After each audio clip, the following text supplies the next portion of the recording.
வணக்கம் மக்களே.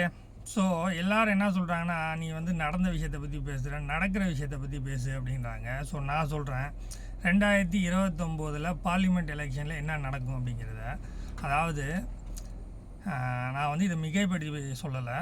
விஜய் அவர்கள் டிவிகே பார்ட்டி வந்து பார்த்திங்கன்னா, யார் கூட கூட்டணி 2029 வைக்க போகிறாங்களோ அவங்க தான் ஆட்சி அமைக்க போகிறாங்க. இதை வந்து நீங்கள் சாதாரணமாக எடுத்துக்கிட்டாலும் சரி, இதுதான் நடக்க போகுது. அதுவும் பார்த்தீங்க அப்படின்னா ஒரு மெஜாரிட்டியில் வருவாங்க. அரௌண்ட் ஒரு 400+ வரதுக்கு வாய்ப்புகள் இருக்குது.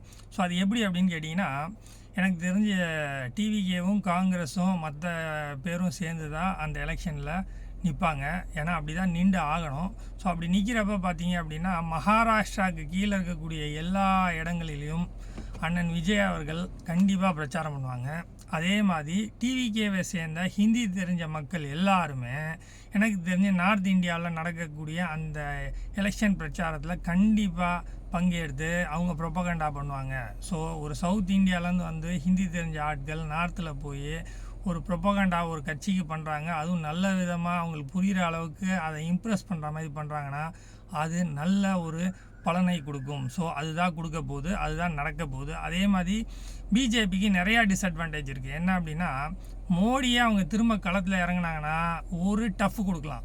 அதே அமித்ஷாவோ மற்ற ஆளுங்களையோ களத்தில் இறக்கி விட்டாங்க அப்படின்னா அது ஒரு டஃப்பே கொடுக்காது. ஆப்போசிட்டில் இருக்கக்கூடிய காங்கிரஸ் ஈஸியாக அடிச்சுட்டு போயிடுவாங்க. ஏன் அப்படின்னா, அதாவது அமித்ஷாவுக்கு வந்து அந்த பிரதமராக இருக்கக்கூடிய அந்த ஒரு எனக்கு தெரிஞ்ச அந்த பர்சனாலிட்டியோ ஸோ அந்த விஷயமோ அவர்கிட்ட நான் பார்க்கல. அவர் ஒரு கட்சி தலைவராக இருக்கிறதுக்கு கூடிய தகுதிகள்லாம் இருக்குது. ஒரு பிரதமராக இருக்கக்கூடிய தகுதி அவருக்கு இருக்கா அப்படின்னு கேட்டால் என்னையை பார்த்தா இல்லைன்னு தான் சொல்லுவேன். ஏன்னா அவருக்கு அந்த பொறுமையும் கிடையாது, எப்படி வந்து ஒரு விஷயத்தை செயல்படுத்துறன்றது கிடையாது. ஸோ அதே மாதிரி பார்த்திங்கன்னா, காங்கிரஸ் அவர்களுக்கு பார்த்திங்கன்னா அவங்க வந்து புதுசாக அவங்களுக்கு ஒரு விஷயங்கள்லாம் தேவைப்படுது. அந்த மாதிரி அந்த புதுமையை வந்து பார்த்திங்கன்னா எனக்கு தெரிஞ்சு டிவிகேயில் இருக்கக்கூடிய நிறையா பேருக்கு அந்த புதுசை வந்து உருவாக்கக்கூடிய இதுவும் ஒரு புது ட்ரெண்டிங்கில் ப்ரொபோகண்டா பண்ணக்கூடிய விஷயங்கள்லாம் அவங்களுக்கு தெரிஞ்சிருக்கு. ஸோ அதனால் பார்த்திங்கன்னா கண்டிப்பாக வந்து டிவிகேவோட கை ஓங்கி இருக்கும். எனக்கு தெரிஞ்சு 40 சீட் அடிப்பாங்க.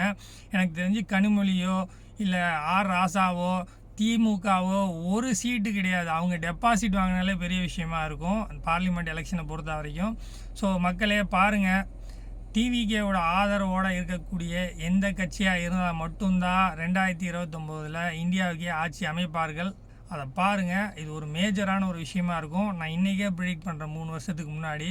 ஸோ நடக்கும், பார்ப்போம். ஸோ அரசியல் பேசுவோம், நல்ல விஷயத்தை மக்கள்கிட்ட கொண்டு போவோம். நன்றி.